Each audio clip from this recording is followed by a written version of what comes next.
La civilisation africaine, d'abord, c'est une très très vieille civilisation, c'est la plus vieille au monde, la plus vieille civilisation humaine est en Afrique, comme en attestent les ossements humains qu'on retrouve dans la dorsale de la vallée du Rift, c'est-à-dire en Éthiopie et surtout au Kenya.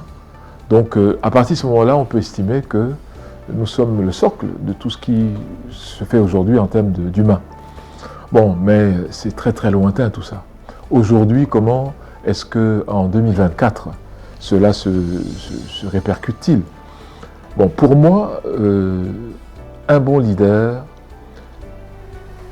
pense à ce qu'on appelle le progrès, je n'utilise pas tellement le terme développement, mais le progrès en améliorant ses propres fondamentaux. C'est-à-dire qu'une maison ne peut être solide qu'en étant bâtie sur une fondation également solide. C'est pour ça qu'il faut être en symbiose avec qui on est, avec sa civilisation. Donc ça veut dire qu'il faut la connaître. Et d'où l'importance de la culture dans l'entrepreneuriat, dans l'économie. Il y a une identité culturelle africaine plurielle, comme vous avez en Europe. Je pense que l'italien est très différent du norvégien. Je pense que l'allemand est très différent du portugais. Alors, on ne peut pas dire des Europes, comme moi j'entends toujours dire, il faut dire des Afriques. Moi, je ne suis pas d'accord avec ça. Je pense que l'identité africaine, elle est bien africaine, mais elle est plurielle, tout en étant africaine. Parce qu'il y a une unicité de cette civilisation. Que vous soyez au Caire ou au Cap, que vous soyez à Dakar ou à Mombasa, vous allez retrouver quand même des fondamentaux de la culture africaine, quel que soit là où vous vous trouvez. Donc je pense que c'est ça qui est intéressant.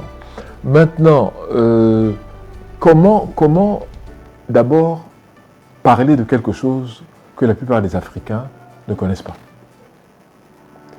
80% des Africains n'ont aucune connaissance réelle, sérieuse de leurs racines culturelles, surtout quand ils vivent dans les zones urbaines. Et moi, je pense que c'est une carence grave. J'ai vécu hors d'Afrique pendant très longtemps et je mesure à sa juste valeur la gravité de cette vacuité culturelle que nourrissent malheureusement les Africains. Donc pour moi, la culture d'entreprise doit être aussi autour, pour répondre vraiment à votre question, autour de nos valeurs sociétales à nous. Bon, vous prenez par exemple une entreprise publique, quelle est la fonction publique? Quels sont les éléments africains qu'il y a dans notre propre fonction publique? Et pourtant nous en avons. La compassion, l'empathie, la solidarité, ça ce sont des valeurs culturelles africaines. Quand vous prenez le Japon, toutes les sociétés que vous voyez là, c'est des sociétés familiales. Yamaha, Toyota, Mazda, Mitsubishi, c'est des sociétés familiales qui ont été ensuite reprises et par l'État qui a injecté les fonds de l'État. Bon. Ici, nous avions bien des sociétés familiales. Le film n'est pas simplement là pour divertir comme nous on pense. Hein. Non, le film est là pour projeter une conscience culturelle, mais aussi économique, entrepreneuriale et financière. Parce que c'est des enjeux immenses en termes financiers. Et je pense que si vous ne connaissez pas votre culture, injectez-la dans le film. Puisque les Africains aiment bien se distraire, ils iront voir le film, ils apprendront enfin quelque chose sur eux-mêmes.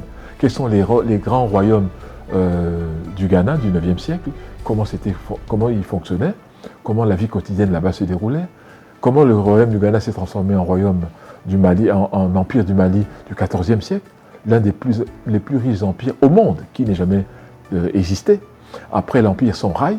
Mais ça, ce n'est que pour la partie de l'Afrique de l'Ouest. Vous allez maintenant dans le royaume du Congo, qui faisait quoi? Il y avait le Congo, l'Angola, le Gabon, la Guinée équatoriale, tout ça c'était le grand royaume du Congo. Bon, vous voyez, vous descendez dans le royaume du Zoulou, sans parler de l'Ouganda qui était le royaume de Bouganda, tout ça. On peut utiliser les outils modernes pour enfin apprendre quelque chose sur nous-mêmes. Et là, on fera d'une pierre deux coups ou trois coups. 1, on apprendra sur nous-mêmes. 2, on va accroître notre confiance en nous. Et 3, nous allons générer des moyens financiers capables de nous autonomiser. Donc pour moi, c'est important de voir des nouvelles avenues qu'on peut emprunter pour atteindre des objectifs qui sont des objectifs globaux pour l'Afrique. Autre chose que je voudrais dire, qui me semble important, nous devons sortir de la logique des matières premières. Ce n'est pas parce que nous avons 40% des matières premières du monde que nous sommes riches. Non, pas du tout. Ce que nous avons, ce sont des ressources, ce n'est pas des richesses. La différence, c'est que les ressources sont des biens et des services. Les richesses, c'est la transformation de ces biens pour améliorer le quotidien de vie des habitants qui les possèdent. Bon, moi je pense que les Africains doivent être non seulement réalistes, mais doivent être extrêmement, j'allais dire, sur leur garde. Moi je pense qu'il faut déjà penser à reconfigurer l'économie africaine pour servir le consommateur africain. Nous avons notre parcours, nous avons notre histoire, nous avons notre cheminement. Parce qu'on n'a pas la même histoire, on ne peut pas postuler le même futur. Moi, je crois que c'est une fausseté de penser qu'il y a un futur commun. Non. Il y a un futur complémentaire, oui, mais pas commun. Donc, nous devrions, à mon avis, déjà changer les curricula, qui, de mon point de vue, sont dangereux. Ces curricula vous enseignent quoi? Pas grand-chose de sérieux. Ils ne vous enseignent pas à vous prendre en charge, à résoudre vos problèmes ici et maintenant. Non, on vous apprend à dépendre des autres qui vont vous apporter des solutions. C'est très dangereux. D'où l'esprit de dépendance, d'où l'esprit d'irresponsabilité normalisée, où on vous dit, écoutez, ce n'est pas la peine de vous gêner, nous on va faire ça pour vous, on va vous apporter des solutions. Il faut dire non à ça. Et ça se traduit comment? Par un investissement solide, fort, dans la recherche-développement. Nous devons investir dans la connaissance et le savoir, qui sont les seuls vrais moteurs du développement. Ça veut donc dire qu'il faut travailler à rester chez soi. Et d'où ce que j'ai dit tout à l'heure, la création des emplois en Afrique, par les Africains et pour les Africains.